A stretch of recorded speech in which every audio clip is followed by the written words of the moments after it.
शिव का अर्थ है कल्याणकारी।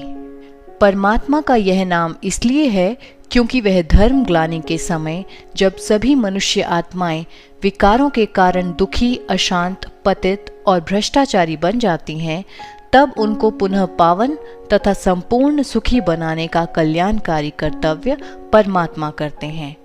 शिव परम धाम में निवास करते हैं और वे कर्म भ्रष्ट तथा धर्म भ्रष्ट संसार का उद्धार करने के लिए ब्रह्मलोक से नीचे उतरकर एक मनुष्य के शरीर का आधार लेते हैं।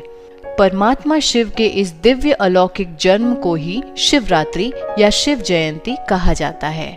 परमात्मा शिव जो एक साधारण और वृद्ध मनुष्य के तन में अवतरित होते हैं, उसको वे प्रजापिता ब्रह्मा नाम देते हैं। उन्हीं की याद में शिव की प्रतिमा के सामने ही उनका वाहन नंदीगण दिखाया जाता है, क्योंकि परमात्मा सर्व आत्माओं के माता पिता हैं। इसलिए वे किसी माता के गर्भ से जन्म नहीं लेते, बल्कि ब्रह्मा के तन में प्रवेश ही उनका अवतरण कहलाया जाता है। अब प्रश्न ये उठता है, सबका जन्मोत्सव तो जन्मदिन के रूप में मनाया जाता है, परंतु परमात्मा शिव के जन्मदिन को शिवरात्रि क्यों कहा जाता है? रात्रि शब्द वास्तव में अज्ञान, तमोगुण अथवा पाप आचार की निशानी है।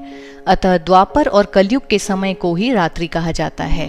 परमपिता परमात्मा शिव अवतरित होकर ज्ञान का प्रकाश देते हैं, तो कुछ ही समय में ज्ञान का प्रभाव सारे विश्व में फैलने लगता है और कलयुग तथा तमोगुण के स्थान पर संसार में सतयुग और सतोगुण की स्थापना हो जाती है और अज्ञान अंधकार का विनाश हो जाता है।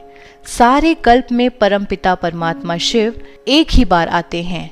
परमपिता परमात्मा शिव के आने के बाद थोड़े ही समय में यह सृष्टि शिवालय बन जाती है और नर को श्री नारायण तथा नारी को श्री लक्ष्मी पद की प्राप्ति होती है। इसलिए शिवरात्रि हीरे तुल्य है। सृष्टि का कल्याण करने के लिए परमात्मा शिव सबसे पहले 3 सूक्ष्म देवताओं की रचना करते हैं, अर्थात ब्रह्मा, विष्णु और शंकर को रचते हैं और इस कारण उन्हें शिव त्रिमूर्ति भी कहा जाता है।